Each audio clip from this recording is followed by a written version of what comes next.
शादी टूटने का गम को ताकत बनाकर आईएएस अधिकारी बनी कोमल गनात्रा। हालात से हारने की बजाय हालात से लड़कर मुकाम पर पहुंची।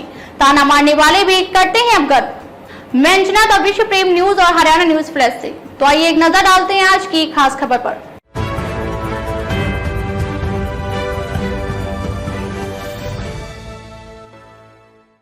शादी में कब आओगी मूवी तो देखी होगी, जिसमें शादी के दिन उसकी दुल्हन शादी का मंडप छोड़कर भाग जाती है और वो एसडीएम लग जाती है, तो फिर लड़का डीएम लग जाता है और गीत आता है ठुकरा के मेरा प्यार मेरा इंतकाल देखेगी।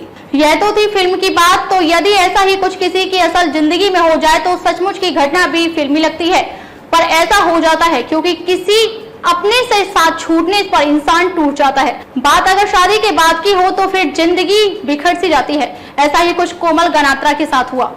पति ने विवाह के महज 15 दिन बाद ही उसे छोड़ दिया। फिर कोमल ने हालात से हारने के बजाय लड़ने की ठानी।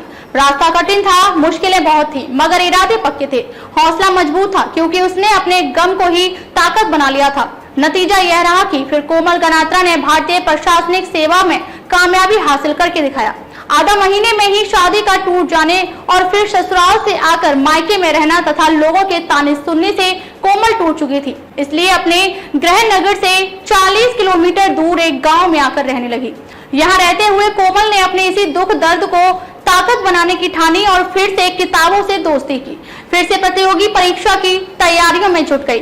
स्कूल में पढ़ाने के साथ साथ तैयारी की। पति के छोड़ने के बाद कोमल अपने माता पिता और ससुराल से दूर एक ऐसे गांव में जाकर रहने लगी थी जहां ना तो इंटरनेट था और ना ही मैगजीन और ना ही अंग्रेजी अखबार, लेकिन फिर भी उन्होंने यूपीएससी परीक्षा की तैयारी जारी रखी। वहां एक निजी स्कूल में पढ़ाने लगी। यूपीएससी की तैयारी के दौरान भी कोमल ने एक भी छुट्टी नहीं ली थी। मेंस परीक्षा के दौरान वह मुंबई परीक्षा देने जाती। रात भर ट्रेन में बैठकर मुंबई जाती और रविवार शाम को गांव वापस आती। फिर सोमवार से स्कूल जाती। कोमल गनात्रा ने पति के लिए सरकारी नौकरी भी छोड़ी। 26 साल की उम्र में कोमल गनात्रा की शादी एनआरआई लड़के शैलेश से हुई। न्यूजीलैंड रहने वाले शैलेश से कोमल की शादी काफी चर्चा में रही थी। विदेश में घर बसाने को लेकर घर परिवार के लोगों और खुद कोमल ने कई सपने देखे थे, मगर शादी के महज 15 दिन बाद ही सारे ख्वाब टूट गए। पति के खातिर सरकारी नौकरी का मौका छोड़ा। साल 2008 में कोमल की जिंदगी 2 घटना एक साथ हुई। उसी साल कोमल ने गुजरात लोक सेवा आयोग की परीक्षा पास की और उसी समय एनआरआई शैलेश उनकी जिंदगी में आया। वो चाहता था कि कोमल गुजरात में सरकारी नौकरी करने की बजाय उसके साथ शादी के बाद न्यूजीलैंड में रहे। कोमल उस शैलेश से प्यार करती थी। ऐसे में कोमल ने उसकी बात मानी और गुजरात लोक सेवा आयोग की परीक्षा पास करने के बाद साक्षात्कार में हिस्सा लिया और सरकारी नौकरी का मौका छोड़ दिया।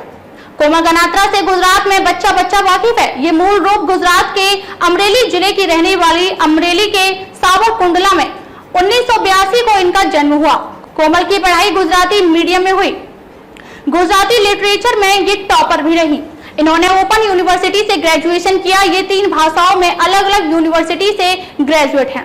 वर्तमान में आईआरएस हैं। 2008 में कोमल की शादी हुई। शादी के महज 15 ही दिन बाद उसे दहेज के लिए प्रताड़ित करके घर से निकाल दिया। शैलेश न्यूजीलैंड चला गया और फिर कभी कोई संपर्क नहीं किया।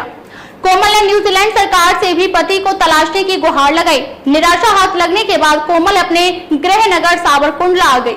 अपने माता पिता के साथ रहने लगी। लोग ताने भी खूब मारते थे, तंज कसते थे। मीडिया से बातचीत में कोमल ने एक इंटरव्यू में कहा, हम सोचते हैं कि शादी हमें परिपूर्ण बनाती है।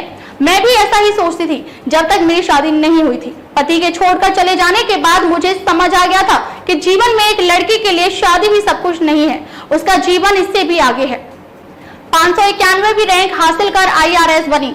कोमल 3 बार की असफलताएं कोमल का हौसला नहीं तोड़ सकी और यूपीएससी वर्ष 2012 की परीक्षा में 591वीं रैंक हासिल कर आईआरएस बनने में सफल हुई। वर्तमान में रक्षा मंत्रालय नई दिल्ली में एडमिनिस्ट्रेटिव ऑफिसर की हैसियत से काम कर रही हैं। पहली शादी टूटने के बाद आईआरएस बनने तक का सफर तय करने वाली कोमल गनात्रा ने दूसरी शादी की। वर्तमान में कोमल एक बच्ची की मां भी है। खबरों में अब तक के लिए बस इतना ही। फिर होगी आपसे मुलाकात कुछ ऐसी ही खास खबरों के साथ। तब तक के लिए नमस्कार और देखते रहिए द विश्व प्रेम न्यूज।